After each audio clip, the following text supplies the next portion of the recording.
I really don't know how to make it any simpler than this, bruv. According to the Constitution, you know the Constitution, yes? The supreme law of the land, the Bill of Rights, etc. Yeah, okay.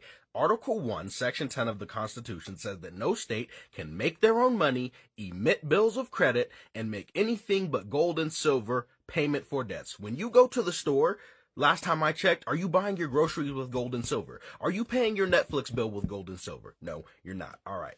So that's that.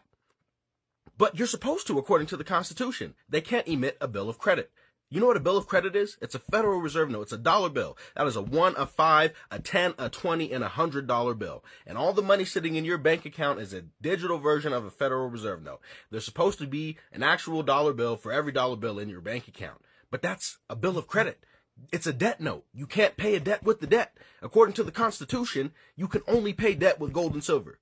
That's why Federal Reserve notes, which are dollar bills, are supposed to be used by Federal Reserve agents for Federal Reserve banks. It says they shall be receivable by all banks for all taxes, customs, and public dues. So that means grocery store, house bill, water bill, phone bill, whatever bill you can think of, they're supposed to take Federal Reserve notes. That's why it says you can redeem them for lawful money, because they're not lawful money. They are legal tender. It's not real. It's fiat currency. At one point, there was gold backing it. If you wanted to go take that dollar bill to the Federal Reserve and say, hey, give me the gold for this, they would do it. But they can't do that. They can't give you anything because it's not real. So you're spending Federal Reserve notes. Federal Reserve notes are obligations of the United States. They belong to them. They're supposed to take care of that, not you. The United States, it's an obligation. All Federal Reserve notes, which is a dollar bill, remember that? Dollar bill, Federal Reserve note, checks, coupons, whatever else. I don't know how to make it any simpler than this. It's an obligation of the United States.